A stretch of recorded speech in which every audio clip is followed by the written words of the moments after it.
बिस्मिल्लाहिर्रहमानिर्रहीम। तमाम देखने वाले स्टूडेंट्स को प्रोफेसर इकबाल हैदर भट्टी का सलाम। हम मोशन ऑफ प्रोजेक्टाइल वाला चैप्टर कर रहे हैं, चैप्टर नंबर 9, जिसके हमने सारे आर्टिकल कंप्लीट कर दिए हैं। अब बारी आती है एग्ज़ाम्पल्स की और क्वेश्चंस की। इसमें जो स्टूडेंट को सबसे बड़ी प्रॉब्लम ये होती है कि कौन सी इक्वेशन कहाँ पे इस्तेमाल करनी है। इसके लिए हर क्वेश्चन जब मैं स्टार्ट करूँगा और उसमें मैं बताऊँगा कि मैं ये वाली इक्वेशन यहाँ पे क्यों इस्तेमाल करने के लिए जा रहा हूँ, ठीक है। उससे फिर ये होगा कि जो टेक्निक्स मैं आपको बताऊँगा तो 70 to 80% क्वेश्चंस जो हैं वो आपके लिए इंतहाई आसान हो जाएंगे, लेकिन शर्त ये है कि लेक्चर को गौर से सुनना लाजमी है। अब ये देखें, एग्ज़ाम्पल नंबर 2 है। Example number 1 is lengthy one, वो बाद में करवाऊँगा। पहले आप एग्ज़ाम्पल नंबर 2, इसके अंदर देखें हमने वेलोसिटी निकालनी है। एग्ज़ाम्पल नंबर 3 के अंदर भी हमने वेलोसिटी निकालनी है। तो ये 2-3 एग्ज़ाम्पल्स हैं जिसके अंदर निकालनी हमने इनिशियल वेलोसिटी ही है, लेकिन आप देखेंगे कि फार्मूले डिफरेंट लग रहे हैं। आइए पहले स्टेटमेंट की तरफ चलते हैं। If R is the horizontal range, यानी what is given to you, horizontal range, range का जिक्र है आपके पास। हॉरिजेंटल रेंज किसके बराबर दी गई है? आर के बराबर। of a particle projected and h is its greatest height। फिर greatest height का जिक्र आ गया।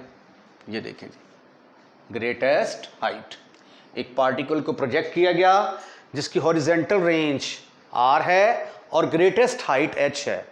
कहता है साबित करें कि उसकी जो इनिशियल वेलोसिटी है वो किसके बराबर होगी? इसके बराबर होगी। लो जी, मैं ये सपोज कर लेता हूं कि मैंने पार्टिकल को प्रोजेक्ट किया वेलोसिटी v0 के साथ। ये वेलोसिटी v0 के साथ पार्टिकल को प्रोजेक्ट किया और alpha is the angle of projection, ठीक है। अब ये जो काम मैंने किया है वो मैं लिख देता हूं। Let a particle is projected into the air, let a particle is projected into the air with velocity v0 and angle of projection alpha।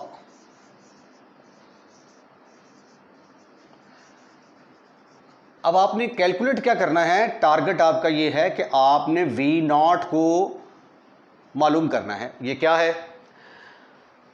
अब देखें, जब आप पार्टिकल को प्रोजेक्ट करते हैं तो ये जो वर्टेक्स होता है ये हाईएस्ट पॉइंट होता है, ठीक है। ये भी हाइट है, ये भी हाइट है, लेकिन यहाँ पे जो है ना हाइट की वैल्यू सबसे ज़्यादा होती है। तो ये जो कोऑर्डिनेट है ना, यहाँ से लेकर यहाँ तक ये हाइट जो है, इस हाइट का नाम उसने h दिया है, ठीक है। वर्टेक्स के coordinate as we know equation क्या होते हैं? ये पहले equation of the path of the projectile लिख लेते हैं। As we know equation of the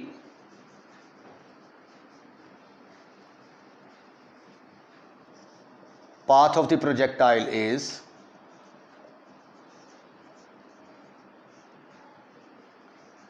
अब मेरे पास 2-3 फॉर्म्स हैं, तो मैं ये वाली फॉर्म यूज़ कर रहा हूँ, x minus v0 square sine 2 alpha over 2g whole का square is equal to minus 2v0 square cos square alpha over g y minus v0 square sine square alpha over 2g।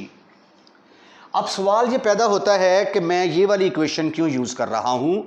उसका जवाब ये है कि ये मुझे वर्टेक्स के coordinate देगी, क्योंकि जब मेरे पास पैराबोला की इक्वेशन इस तरह की होती है, x माइनस एच का square is equal to minus 4a into Y minus K, तो h कॉमा के जो होते हैं ये वर्टेक्स के कोऑर्डिनेट होते हैं, ये जो वर्टेक्स है। तो चूँकि वर्टेक्स ग्रेटेस्ट हाइट का जिक्र है और हॉरिजेंटल रेंज आर का जिक्र है, तो इसलिए मुझे इस इक्वेशन का इस्तेमाल करना पड़ेगा। यहाँ से देखें वर्टेक्स के कोऑर्डिनेट किसके बराबर आ रहे हैं? v0 square V not square sine 2 alpha over G, V not square sine square alpha. यहां पे अल्फा 2 के साथ ज़रब खा रहा है, यहां पे उसकी पावर है, ओवर 2g। ये मेरे पास वर्टेक्स के कोऑर्डिनेट आ गए हैं। ठीक है, तो वर्टेक्स के कोऑर्डिनेट यहां पे किसके बराबर आ गए, V not square sine of 2 alpha over 2g, V not square sine square alpha over 2g। अब जब स्टेटमेंट की तरफ जाते हैं तो स्टेटमेंट में उसने मुझे कहा है कि आर किसके बराबर है, आर तो हॉरिजेंटल रेंज के बराबर है। तो जब हमने आर्टिकल किया था तो वहां पे हमने डिसाइड किया था कि ये जो एब्सिस्सा की वैल्यू है, is this value is called as abscissa, X की वैल्यू को कहते हैं ना एब्सिस्सा, इसकी वैल्यू को डबल कर दें तो वो हमारे पास रेंज आ जाती है ओ से लेकर एम तक। याद है आपको? तो फिर मैं यहां पे लिखूंगा R is equal to twice of abscissa. Abscissa X की वैल्यू को कहते हैं, तो वर्टेक्स के कोऑर्डिनेट में एक्स की वैल्यू है हमारे पास 2 into V not square sine of 2 alpha divided by 2g। 2 से कैंसिल होगा, आर मेरे पास बराबर आ गया वी नॉट स्क्वायर, ये 2 से मैंने कैंसिल कर दिया, लेकिन जब ये मैं साइन 2 अल्फा का फार्मूला खोलूंगा तो एक 2 यहां से आ जाएगा, तो 2 V not square sine alpha cos alpha divided by G. मैं इसका नाम सपोज कर लेता हूं नंबर 1। एक जो चीज मुझे ये गिवन थी उसका मैंने इस्तेमाल कर लिया। अब ग्रेटेस्ट हाइट की बारी है, अब मैंने इसका इस्तेमाल करना है। तो ये देखिए ग्रेटेस्ट हाइट किसके बराबर दी हुई है, h के बराबर, और h की कीमत यहां पे किसके बराबर है, व्हाट इज h, h तो इसके बराबर है। तो therefore h is equal to greatest height V not square sine square alpha over 2g। इसका नाम मैंने रख दिया नंबर 2। अब ये दो चीजें मेरे पास गिवन हैं स्टेटमेंट के मुताबिक, और मैंने जाना कहां पे है, मैंने v नॉट की तरफ जाना है। v नॉट की वैल्यू किसी ना किसी तरीके से कैलकुलेट करनी है। तो आइए पहले मैं ऐसा करता हूं कि इन दोनों को डिवाइड कर देता हूं। डिवाइड 1 बाई 2, दोनों को डिवाइड किया मैंने तो ये आ गया r over h is equal to 2v not square sine alpha cos alpha over g into V not square sine square alpha over 2g। Right, यहां पे अगर आप इसकी सिंप्लीफिकेशन करते हैं तो ये देखिए r ओवर h की वैल्यू किसके बराबर आती है, ये g जो है ये g से कैंसिल होगा। एक स्टेप और ना कर लें फिर आपकी जो ना ये कन्फ्यूजन सिंप्लीफिकेशन में आपको आसानी रहेगी। r over h is equal to 2v not square sine alpha into cos alpha over g। अब ये 2g ऊपर आएगा और v not square sine square alpha नीचे आएगा। ठीक है, इसको सिंप्लीफाई करें। अब जरा देखें, g से कट गया, 2 2 जार 4, वी नॉट स्क्वायर से कट गया, और यहां पे मेरे पास आ गया साइन अल्फा, ये साइन अल्फा से कट गया, ऊपर सिर्फ बच गया कॉस अल्फा, ऊपर आ गया कॉस अल्फा और नीचे आ गया साइन अल्फा। तो ये मेरे पास बन गया 4 cotangent of alpha r over h। अब यहां से कोटेंजेंट अल्फा की वैल्यू किसके बराबर आ रही है, कोटेंजेंट अल्फा बराबर आ गया, इंप्लाइज दैट ये cotangent alpha is equal to r over 4h। ठीक है। ये मैंने कोटेंजेंट अल्फा की वैल्यू क्यों निकाली है, उसकी वजह ये है कि मुझे आंसर के अंदर अल्फा वगैरह की ज़रूरत नहीं है, और अल्फा तो वैसे ही मैंने अपनी तरफ से सपोज किया था ना कि अल्फा है, स्टेटमेंट के अंदर तो नहीं दिया हुआ था। तो जो चीज़ें आपने सपोज की होती हैं उनको आपने आंसर से एलिमिनेट भी करना होता है। हमारे आंसर के अंदर उसने हमें आर दिया हुआ है, एच दिया हुआ है, तो आंसर के अंदर आर और एच वाली ही रकमें आनी चाहिए, ठीक है। अच्छा, अब कोटेंजेंट अल्फा मेरे पास है, मैं 2 में से देखें, 2 कैन बी रिटन एज, यहां से मैं वी नॉट निकालने की कोशिश करता हूं। फ्रॉम 2 में से देखें आप, वी नॉट स्क्वायर को एक तरफ कर लीजिए, ये आ जाएगी 2GH ओवर, ये ऊपर चला गया, साइन स्क्वायर अल्फा नीचे आ गया, sine square alpha is equal to V not square. Any problem? No, never, not at all. और वी नॉट स्क्वायर किसके बराबर आ गया? 2GH, 2GH। ये जब ऊपर जाएगा, ऊपर जाके बनेगा कोसिकेंट स्क्वायर अल्फा। अब कोसिकेंट की वैल्यू तो मेरे पास नहीं है, मेरे पास कोटेंजेंट की वैल्यू है, तो इसको मैं क्या करने जा रहा हूं, इसको मैं कोटेंजेंट के अंदर चेंज करने जा रहा हूं, 1 प्लस कोटेंजेंट स्क्वायर अल्फा। उसके बाद अब कोटेंजेंट अल्फा की वैल्यू मेरे पास है, क्या है वो? आर ओवर 4H, तो इसका स्क्वायर लोगे तो R square over 16H square आ जाएगा। आइए अब आंसर की तरफ चलते हैं और उसके मुताबिक इसको रीअरेंज करने की कोशिश करते हैं। यहां पे देखें 2G बाहर अकेला है, H अंदर है, तो H के साथ अंदर मल्टीप्लाई करते हैं हम भी, तो ये आ जाएगा 2G इंटू H के साथ मल्टीप्लाई किया, यहां पे आ गया H plus R square over 16H। अब चूंकि ये वी नॉट स्क्वायर था तो मुझे तो सिर्फ वी नॉट चाहिए, तो वी नॉट किसके बराबर आएगा? 2G, ब्रैकेट शुरू होती है, H plus R square over 16H whole की पावर 1/2। तो ये देखें, मैंने वी नॉट निकालनी थी, वो मैंने निकाल ली। इसके साथ ही एग्जाम्पल नंबर 1 जो है उसका सॉल्यूशन कंप्लीट होता है। अब हम अगली एग्जाम्पल की तरफ चलते हैं। एग्जाम्पल नंबर 3, इसके अंदर भी हमने वेलोसिटी ऑफ प्रोजेक्शन निकालनी है, ठीक है, लेकिन इसके अंदर दूसरी इक्वेशन इस्तेमाल होगी और उसकी रीज़न मैं आपको बताता हूँ कि दूसरी इक्वेशन का इस्तेमाल क्यों होगा। पहले स्टेटमेंट पढ़ें, a particle is projected from a point on the level of the ground. पहले हम यहाँ तक जो है ना इसको लिखते हैं, एक पार्टिकल को प्रोजेक्ट किया गया, किसी न किसी वेलोसिटी के साथ तो प्रोजेक्ट किया गया होगा ना। तो हम फर्ज कर लेते हैं, let a particle is projected into the air with velocity v not, और अल्फा जो है उसका क्या है? एंगल ऑफ प्रोजेक्शन है। Origin x axis, y axis.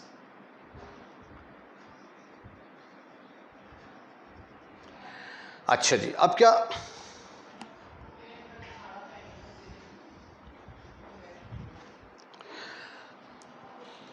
क्या है जी? A particle is projected from a point on the level of the ground, its height is h। अब यहां पे हाइट h की बात उसने की है, but this is not a greatest height. उसकी वजह क्या है? It's height is h when it is at a distance, at a horizontal distance a and 2a from the point of projection।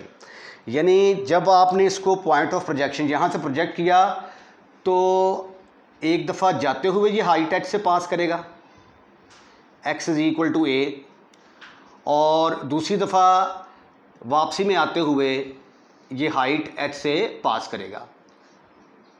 तो जब पहली दफ़ा इसने हाइट h से पास किया तो उस वक़्त इसका डिस्टेंस a था, जब दोबारा नीचे आ रहा था तो उस वक़्त इसका डिस्टेंस ज़ाहिर है कि थोड़ा सा ज़्यादा हो गया होगा, तो वो उसने बताया है 2a के बराबर है। तो इसलिए यहाँ से हमें अंदाज़ा हुआ कि ये ग्रेटेस्ट हाइट की बात नहीं कर रहा, ठीक है। अब यहाँ पे अगर मैं कोई पॉइंट लेता हूँ, ये वाला पॉइंट, तो इसमें x तो वेरिएबल जा रहा है ना, x की वैल्यू a भी है, 2a भी है, तो इसको मैं फिक्स नहीं कर सकता, इसलिए x की जगह पे x ही रखूँगा, लेकिन h जो है वो कांस्टेंट है, तो y की जगह पे h आ जाएगा। अब ये वाला जो पॉइंट है, ये वाला point path of the projectile के ऊपर लाई कर रहा है, तो डेफिनेटली बात है कि उसकी इक्वेशन को ये सेटिस्फाइड करेगा। अब सवाल ये पैदा होता है कि कौन सी equation of the path of the projectile हमने यहाँ पे यूज़ करनी है। पहली एग्जांपल थी उसके अंदर हॉरिजेंटल रेंज और ग्रेटेस्ट हाइट का जिक्र था। अब यहाँ पे हॉरिजेंटल रेंज और ग्रेटेस्ट हाइट नहीं है, पॉइंट आपका ग्रेटेस्ट हाइट से किसी और मुकाम पर आ रहा है। तो अगर आपका पॉइंट ग्रेटेस्ट हाइट की बजाय किसी और जगह पे हो तो हमेशा ये वाली इक्वेशन इस्तेमाल होगी, y is equal to x tangent alpha minus g x square secant square alpha over 2v0 square. ये बात पल्ले बांध लें आप, राइट। तो इसलिए अब जो है ना, ये मैंने अब तक जो किया है, मैंने क्या किया है, मैंने पार्टिकल को प्रोजेक्ट किया है। Let a particle is projected, let a particle is projected into the air with velocity v0 and angle of projection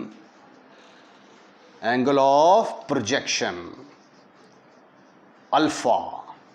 Then equation of the path of the projectile is, then the equation of the path of the projectile is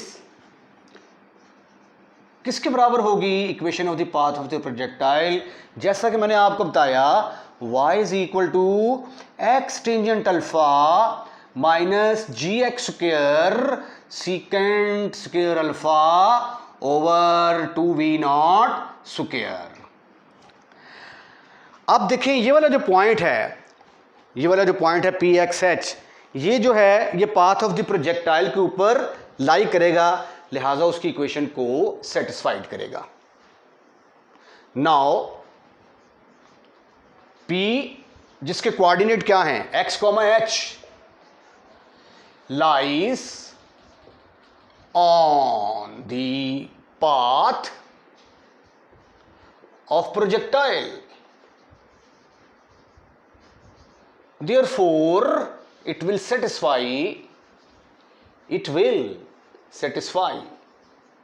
किसको satisfy करेगा? ये equation of the path of the projectile को। इसका नाम आपने क्या रखा? Number 1। Okay, अब हम क्या करने जा रहे हैं, हम y की जगह पे h पुट करने जा रहे हैं, क्योंकि हाइट h से वो 2 दफा पास करता है। x हमारा वेरिएबल है, कभी a है कभी 2a है, तो x की वैल्यूज को चेंज नहीं करेंगे, ये एज इट इज आएगी यहां पे, x tangent of alpha minus g x square secant square alpha over 2v0 square. अब जरा इस चीज को जरा गौर से देखें। जब हम ये कहते हैं कि x is equal to a and x is equal to 2a, तो ये तो यूं लगता है जैसे कोई क्वाड्रेटिक इक्वेशन है x के अंदर और ये उसके रूट हैं। मसलन जब आप इस तरह की इक्वेशन को सॉल्व करते हैं तो आंसर आपका क्या आता है? आपका आंसर आता है x is equal to 2 and 3, ठीक है ना। तो इसका मतलब है कि ये इस क्वाड्रेटिक इक्वेशन के रूट हैं। तो यहां पे ये भी तो x की वैल्यू है, ये भी x की वैल्यू है, ठीक है। तो इसका मतलब ये हुआ कि ये भी फिर किसी ऐसी क्वाड्रेटिक इक्वेशन के रूट होंगे which is quadratic in x। तो फिर मुझे क्या करना चाहिए? मुझे ये जो गिवन इक्वेशन है ये वाली, इसको क्वाड्रेटिक इन x में कन्वर्ट कर देना चाहिए, ठीक है। x में कन्वर्ट करूंगा, मेरे पास ये उसके 2 रूट्स आ जाएंगे, और आपको पता है रूट्स की properties, sum of the roots किसके बराबर होते हैं? प्रोडक्ट ऑफ द रूट्स किसके बराबर होते हैं? फिर मैं वो वाली प्रॉपर्टी लगा के तो इस क्वेश्चन को बिल्कुल एग्जैक्टली वैसे ही हल करूंगा जैसे कि मैंने पिछली एग्जांपल में किया है। तो आइए अब हम इसको क्वाड्रेटिक इन x बनाने की कोशिश करते हैं। ये डिनोमिनेटर में 2v0 स्क्वायर जो है, इट इज डिस्टर्बिंग मी, तो मैं क्या करूंगा? इससे मल्टीप्लाई कर दूंगा, multiply by 2v0 square h, ओहो पहले लिखेंगे आप 2v0 square H 2v0 square H is equal to, चलें इसको कर लेते हैं हम sine alpha over cos alpha में कन्वर्ट कर लिया, माइनस जी एक्स स्क्वायर। अब ये देखिए ये 2v0 स्क्वायर तो उधर जा चुका ना, ये जी एक्स स्क्वायर, तो सीकेंट स्क्वायर अल्फा डिनोमिनेटर में आके क्या बनेगा, कॉस स्क्वायर अल्फा। गुड। अब हमें क्या करना है, ये जब मैंने मल्टीप्लाई किया 2v0 स्क्वायर से तो यहां से जो है ये मिस हो गया, इस यहां पे भी आएगा 2v0 स्क्वायर, 2v0 स्क्वायर, और टेंजेंट अल्फा को मैंने कन्वर्ट कर दिया sine alpha divided by cos alpha में, और साथ एक्स आ गया, माइनस 2v0 स्क्वायर तो मल्टीप्लाई हो चुका, मेरे पास रह गया जी एक्स स्क्वायर, और सीकेंट को मैं डिनोमिनेटर में लेके आऊंगा तो ये डिनोमिनेटर में आके कॉस की शक्ल इख्तियार करेगा, कॉस स्क्वायर अल्फा। अब कॉस स्क्वायर अल्फा के साथ दोनों तरफ मल्टीप्लाई कर दें, multiply by cos square alpha, तो फिर आप देखेंगे कि ये क्वाड्रेटिक बन जाएगी इन एक्स, 2v0 स्क्वायर एच, ये कॉस स्क्वायर अल्फा के साथ मैंने मल्टीप्लाई कर दिया। अब इसको जब कॉस स्क्वायर अल्फा से मल्टीप्लाई करूंगा तो एक कॉस अल्फा कैंसल, कट जाएगा, फिशू 2v0 square sine alpha into cos of alpha. Suppose that this is, इसके साथ क्या है, नॉट सपोज, एक्स आ रहा है, माइनस जी एक्स स्क्वायर। अब एक्स स्क्वायर का कोफिशिएंट पॉजिटिव होना चाहिए, तो ऐसा करते हैं इन दोनों टर्म्स को उठाकर हम उस तरफ ले जाते हैं, तो इधर आके ये क्या बनेगी, G X square minus 2v0 square sine of alpha cos of alpha into X, और it will remains the same, positive ही रहेगी ये, 2v0 square H cos square alpha. इस क्वेश्चन के अंदर मेन चीज ये है कि why I have used this equation, उसका मैंने आंसर आपको पहले बता दिया है। Now it is quadratic in X, तो यहां पे a किसके बराबर है, एक्स का कोएफिशिएंट a के बराबर होगा, x के कोएफिशिएंट को क्या कहते हैं, b, minus 2v0 square sine of alpha into cos of alpha, and what is the value of c, c will be 2v0 square, 2v0 square h cos square alpha. मैं further suppose करता हूं इस equation का नाम number 2 है, और मैं ये सपोज कर लेता हूं कि x is equal to a and x is equal to 2a, ये दोनों क्या हैं, इस इक्वेशन के रूट्स हैं। Let x is equal to a and x is equal to 2a be the roots of number 2। तो फिर सम ऑफ द रूट किसके बराबर आएगा, सम ऑफ द रूट्स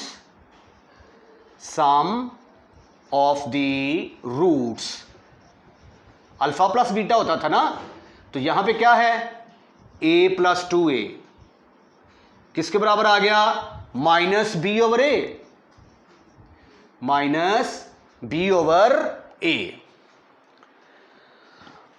और b की वैल्यू ये a plus 2a is equal to 3a, 3a will be equal to, b की value है मेरे पास माइनस 2v0 स्क्वायर,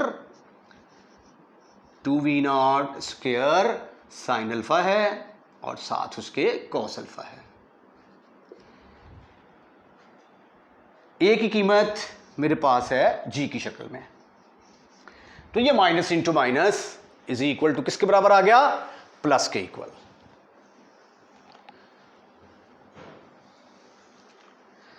तो 3a की वैल्यू मेरे पास आ गई, 3a is equal to minus minus plus 2v0 square, 2v0 square sine alpha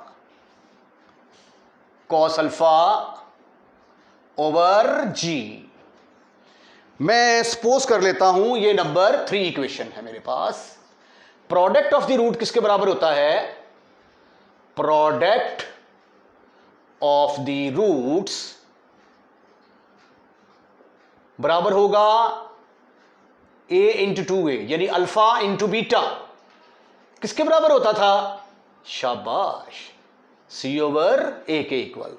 तो ये आ गया 2a square is equal to c की वैल्यू क्या है मेरे पास? 2v0 square, 2v0 square h cos square alpha over g की जगह पे क्या आ गया? a की जगह पे क्या आ गया? g। अब देखिए वो जो मैंने पिछला क्वेश्चन किया था उसमें भी मेरे पास इस तरह की 2 इक्वेशनें आ गई थी, लेकिन एक के अंदर r था, एक के अंदर h। अब यहां पे चूंकि r और h नहीं है तो इसलिए a की शक्ल में ये आ गए हैं मेरे पास। अब मैं इनको फिर डिवाइड करता हूं, divide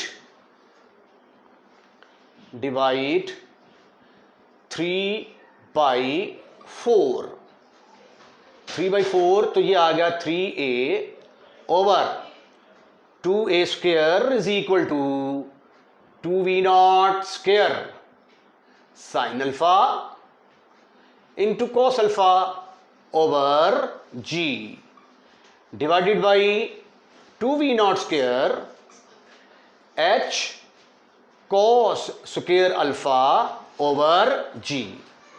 some cancelisation is possible here, that is ये g जो है इस g के साथ कट जाएगा। 2v0 स्क्वायर 2v0 स्क्वायर से कैंसल, उसके बाद cos अल्फा के साथ कैंसिल हो जाएगा, ठीक है। और आपके पास आ जाएगा, अगले पेज पे करते हैं क्योंकि आगे मजीद यहां पे गुंजाइश नहीं। अच्छा जी, अब ये जिन पे मैंने दायरे लगाए हैं ये चीज़ें तो कैंसिल हो गई और मेरे पास क्या आ गया? a से कैंसिल हो गया, 3/2a ये तो आ गया लेफ्ट हैंड साइड में। और राइट हैंड साइड में क्या बचा था मेरे पास? Sine alpha cos alpha, sine alpha cos alpha divided by h cos square alpha, cos square alpha. ये एक कॉस के साथ तो कैंसिल हो जाएगा ना, तो आपके पास आ गया sine over h cos of alpha. Sine alpha और कॉस अल्फा किसके बराबर होता है? Tangent alpha.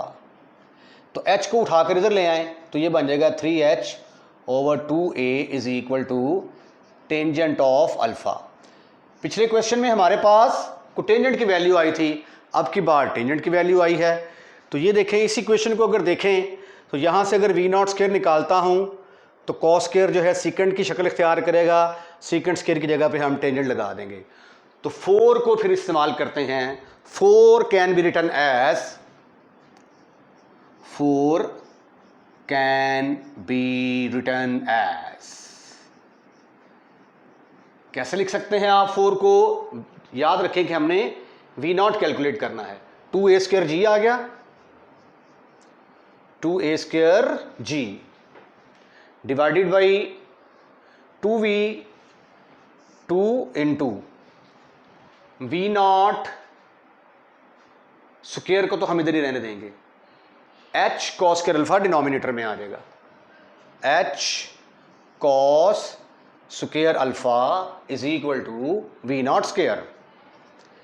तो v0 स्क्वायर बराबर आ गया 2 से cancel, a square g over h into secant square alpha. अब सीकेंट स्क्वायर अल्फा तो बराबर होता है 1 प्लस टेंजेंट स्क्वायर अल्फा के, 1 प्लस टेंजेंट स्क्वायर अल्फा। और टेंजेंट अल्फा की वैल्यू आप इक्वेशन नंबर 5 की शक्ल में निकाल चुके हैं, तो यहां पे लिखेंगे using 5 what you will get a square g over h into 1 plus 9h square divided by 4a square तो ये देखें वी नॉट स्क्वायर को आपने साबित करना था, इसके बराबर है, सो हमने साबित कर दिया। इसके साथ ही आज का लेक्चर हम यहीं पे वाइंड अप करते हैं। अगले लेक्चर के अंदर नए क्वेश्चंस के साथ, नई वीडियो के साथ आपके साथ मुलाकात होगी। अपना ख्याल रखिएगा। अल्लाह हाफिज़।